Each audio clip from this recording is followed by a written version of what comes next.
and gentlemen, this is the remix song by Kevin Studio.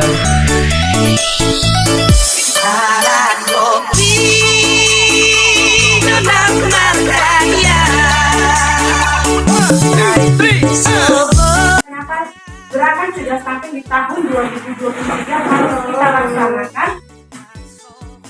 Masalah stunting sudah kita alami beberapa tahun di Indonesia. Di tahun 2022 per 31 Desember, Indonesia melakukan evaluasi penurunan kasus stunting.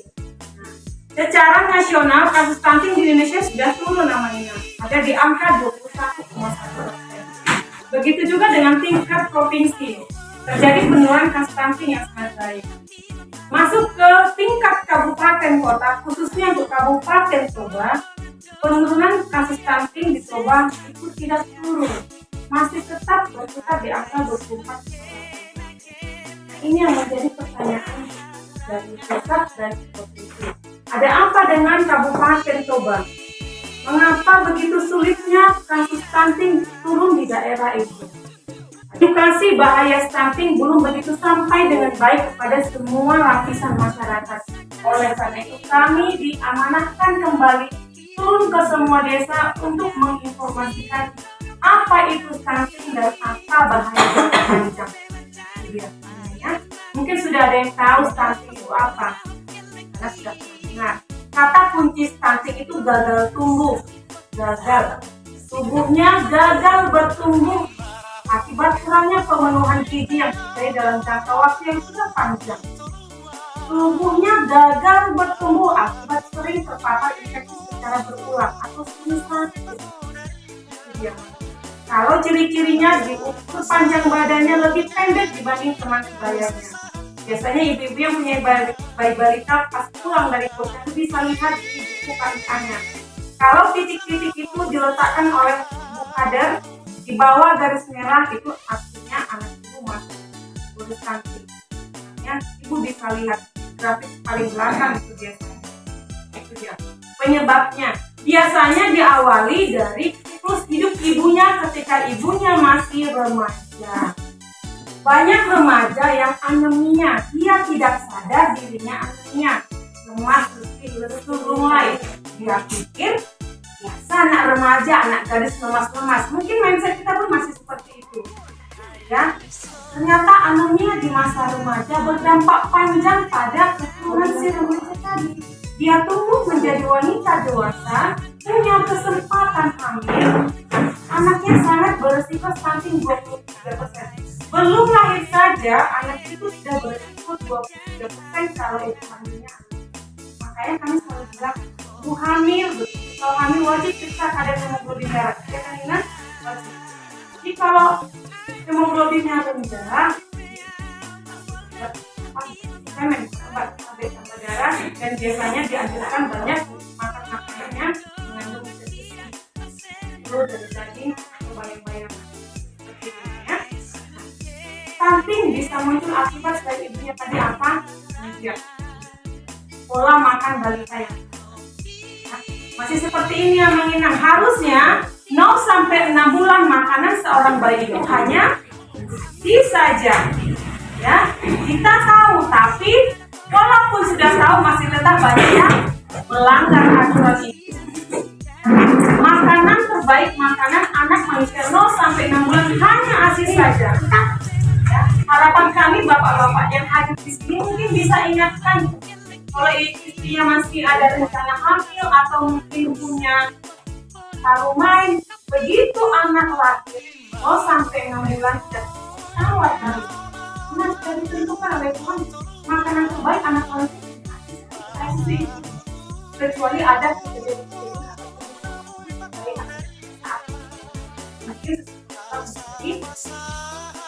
baik. Tapi kalau tidak ada masalah, nah pola makan yang baik setelah 0 sampai 6 bulan anaknya dikasih makan. Begitu 6 bulan anak harus dikasih makan. Masih banyak yang salah. ASI saya banyak. Jadi ketika anak saya usia 6 bulan sampai setahun saya tidak kasih makan. Cukup kok. Tidak. ASI hanya bisa memenuhi konsumsi 100% hanya sampai 0 sampai 6 bulan. Begitu 6 bulan kemampuan ASI tidak berkurang. Ya. 6 sampai 8 bulan ASI hanya bisa membantu kebutuhan gizi anak 70%. 30% dari mana? Makanan yang ibu atau bapaknya olah. Makanya tidak boleh anak tidak dikasih makan. Nah, pola makan itu yang harus diperhatikan. 9 sampai 1 tahun ASI hanya bisa memenuhi kebutuhan gizi hanya 50%. Lalu 50% dari mana lagi? Makanan yang ibu olah. Sampai 2 tahun seperti itu. Anak harus tetap dikasih makan dan tetap dilanjutkan ASINya. Itu dia. Tapi banyak faktanya yang terjadi, banyak pola makan yang salah terjadi pada anak, menyebabkan anak itu beresiko stunting. Nah, itu dia. Nah, apalagi sanitasi kebersihan lingkungan sangat mempengaruhi kondisi anak. Kalau tubuh anak bersih, orang sekitarnya bersih, lingkungan sekitar bersih, yang pasti anak atau masyarakat sekitar akan jarang terkena penyakit. Tapi kalau jorok atau kotor, ya anak sering sakit. Kalau sering sakit, anak berisiko stunting. Hubungannya adalah anak yang sakit, makanan yang anak kasih ke si anak tadi, gizinya berfungsi untuk membantu pemulihan tubuh si anak. Fungsi pertumbuhannya terabaikan. Jadi nggak ke pertumbuhan perginya makanan tadi, dia fokus ke pemulihan. Makanya ketika anak sakit, fungsi pertumbuhannya terabaikan. Jadi jangan sampai anak sakit. Kita jaga kebersihan lingkungan supaya semua anggota masyarakat bisa tetap sehat. Ini yang saya bilang tadi. Stunting 24,8 itu global. Ini PR atau rapor merah yang buat pemerintah global. Kalau kita yang bekerja ini Bu Sesdes, data yang ceritanya kita bilang, oh kami kerja, tapi datanya masih jelek, kita jaga nggak kerja. Semua angka bercerita. Pemerintah hanya minta angka. Mana angkanya? Mereka akan evaluasi semua kinerja. Kalau dilihat dari 24,8%, seolah-olah mulai dari desa, kecamatan, kabupaten tidak bekerja. Jadi harapannya semua sekarang pemberdayaan masyarakat ditingkatkan. Karena masyarakat itu harus bekerja sama dengan pemerintah setempat. Tidak bisa pemerintah desa Pasuratan mengatur semua ini warga yang ada di Pasuratan. Semua harus ambil bagian, punya porsi masing-masing, punya rel masing-masing. Jadi semua harus ambil bagian. Jika tidak, ini yang terjadi. Kalau kita masih abai, masyarakat masih tidak peduli. Oh udahlah, urusan stunting itu urusan pemerintah desa. Padahal yang stunting anak kita. Jangankan 24,8, bisa jadi tahun depan naik lagi. Kalau kita masih tetap abai. Dan ini nanti akan dievaluasi kembali per 31 Desember 2023. Dan kelihatan nanti di awal 2024 bagaimana Pasuratan. Masihkah yang stunting itu akan kelihatan. Dan itu akan mengevaluasi masyarakat dan pemerintah desa. Itu dia. Penyumbang paling besar selain masalah remaja tadi, posyandunya masih banyak yang tidak aktif. Saya kasih tahu, dikatakan posyandu itu aktif yang pertama, ada kadernya. Saya tahu semua desa di wilayah Balige semua punya kader. Yang kedua, ada alat dukung mengukur tinggi badan, panjang badan, berat badan, tingkat perut, tingkat kepala, tensi. Harus ada dan itu harus terstandar. Jadi harapan kami pemerintah desa bersama dengan desa harus koordinasinya kuat. Alat itu harus ada. Karena dari alat itu bisa lahir angka-angka yang bisa memenangkan tubuh anak. Kemanginannya harus ada. Apalagi ciri posyandu aktif. Kadernya punya capaian kinerja Bapak Ibu. Jadi bukan hanya kita yang PNS atau yang berseragam yang punya capaian kinerja, tidak. Kader pun punya capaian kinerja. Minimal setiap bulan kunjungan posyandu itu harus 80% Ibu kader. Contoh, kalau ada 50 balita di desa Pasuratan, artinya minimal 40 harus berkunjung ke posyandu supaya lebih banyak anak balita yang dipantau tumbuh kembangnya. Faktanya tidak seperti itu. Kadernya ada, alatnya ada, TNP lengkap, tempat ada, mengunjungi tidak ada. Selesai suntik, tidak muncul kembali. Dia tidak paham bahaya stunting. Kalau nggak kader yang mengukur panjang badan, nggak mungkin kita punya waktu mengukur panjang badan yang kita punya, karena kita nggak punya alat yang standar, yang punya posyandu. Ya, itu dia. Sebenarnya anak yang stunting itu beberapa bulan sebelum dia masuk ke dalam kategori stunting, itu kita sebenarnya sudah bisa deteksi.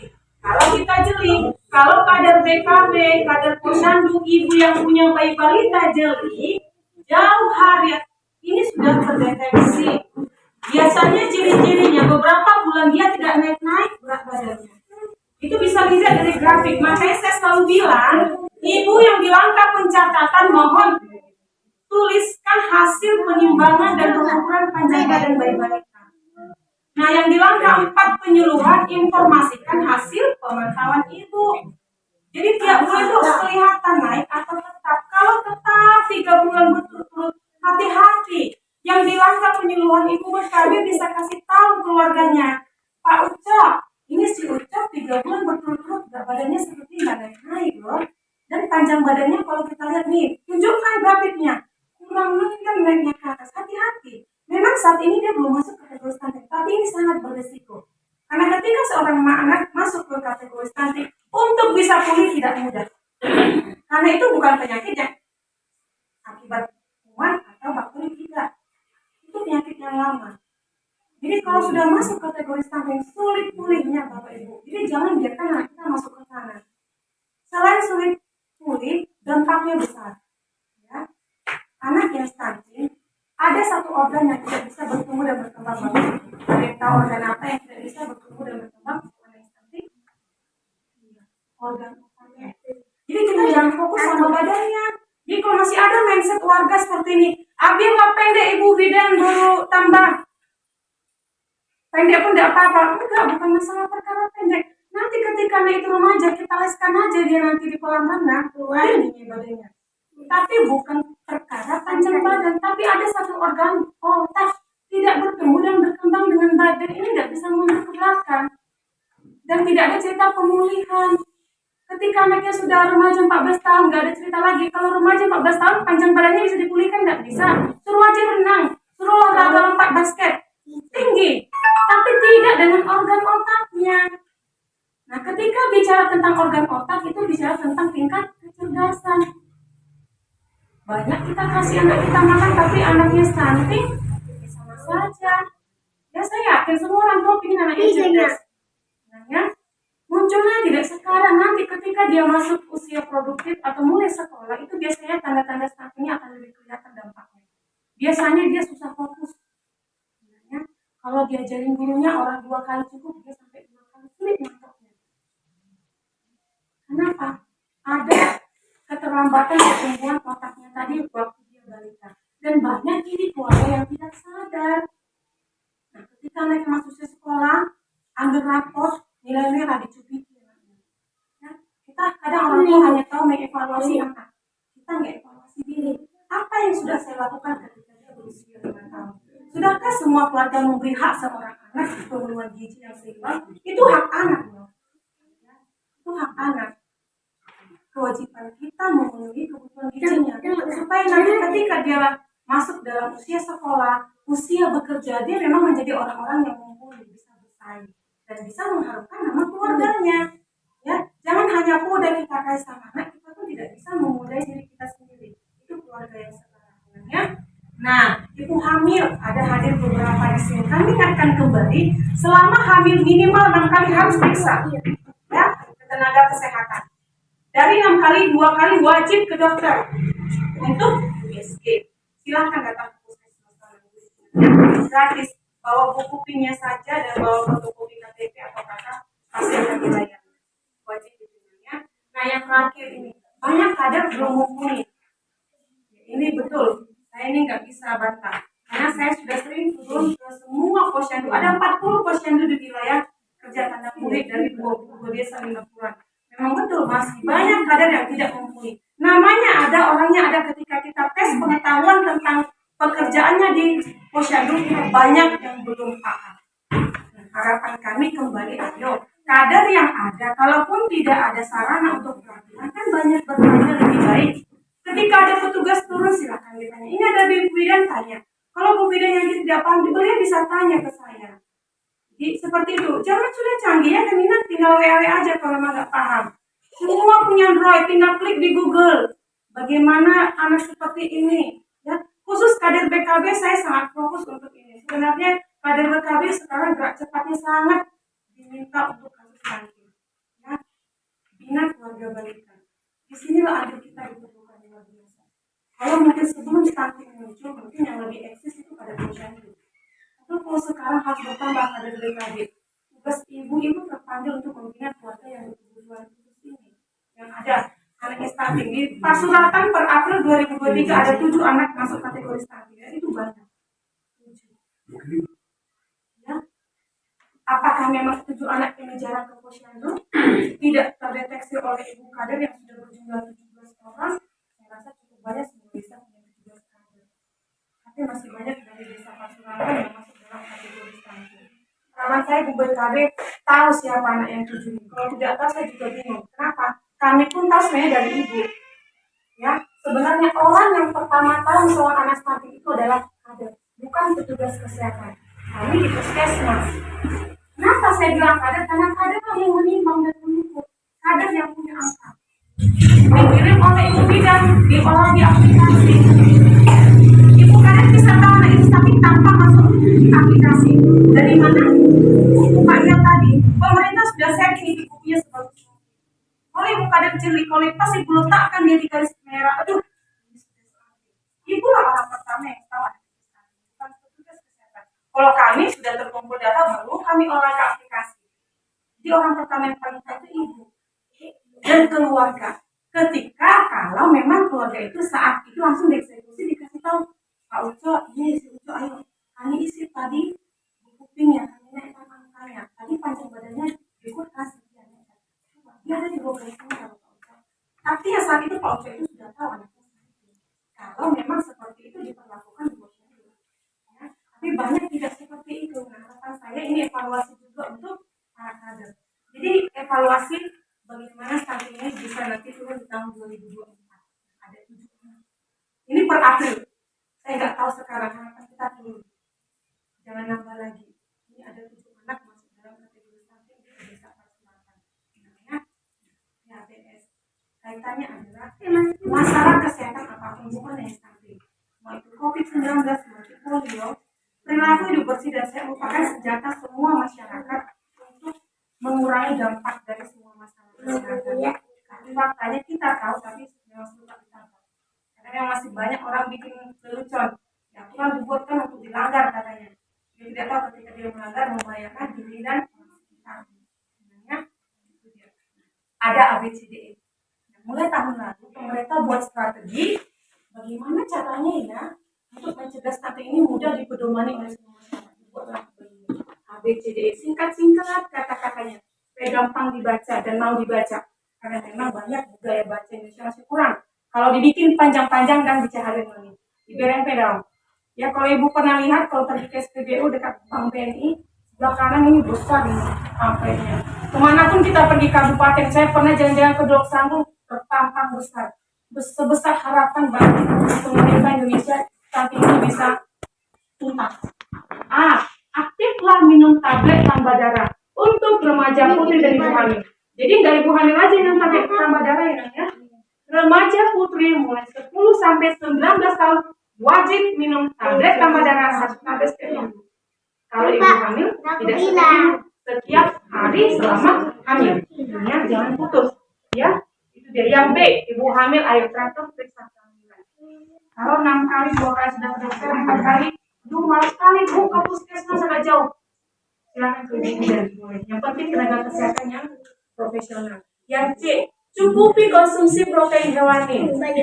Ya, protein hewani itu lauk pauk dari hewan. Harus mulai 6 bulan harus sudah dikasih lauk pauk ya. Yang punya anak bayi balita atau bakal punya anak, begitu nanti anak 6 bulan harus dikasih lauk pauk ya. Jangan cuma dikasih bubur beras atau campur sayur. Banyak masih seperti itu. Dulu anaknya dikasih makan apa? Beras bu, saya bubur beras merah loh bu. Campur lagi kentang merah, semua merah, bayam merah. Setiap hari. Katanya karena ada masakan atau ikan enggak bu? Enggak bu, kenapa? Takut alergi. Mitos alergi masih banyak yang menakuti para ibu. Tidak ya. Berikan anaknya protein hewani, kasih ikan atau telur, ya sesuaikan dosisnya. Ya. Dari mana kami tahu dosisnya, Bu? Kami kan nggak hafal. Siapa sih ibu yang nggak punya buku pink? Coba saya tanya. Ada nggak ibu yang nggak punya buku pink pas-pasan? Semua punya. Di dalam buku pink ada resep mengolah PMT untuk 6 sampai 59 bulan. Jadi sebenarnya nggak ada lagi alasan seorang ibu nggak tahu, nggak ada. Yang ada tidak mau buka bukunya. Nyampe ke posyandu kasih ke kader, dari kader masuk lemari dan dijahat. Bagaimana mau diterapkan? Dibaca saja tidak. Nah, baca buku itu nanti praktekkan boleh.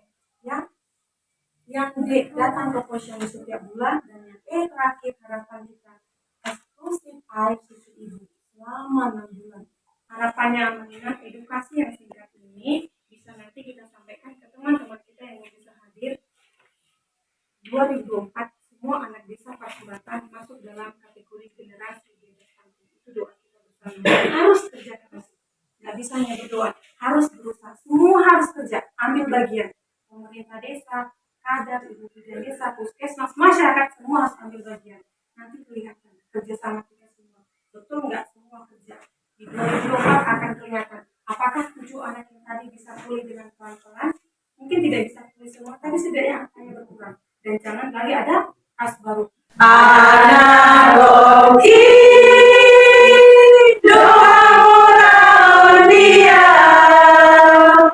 Aizung soboika susanti hona tuana koku manega dari habisa molu habisarana alai sude nagelekida ikon hipas marbisu ABCD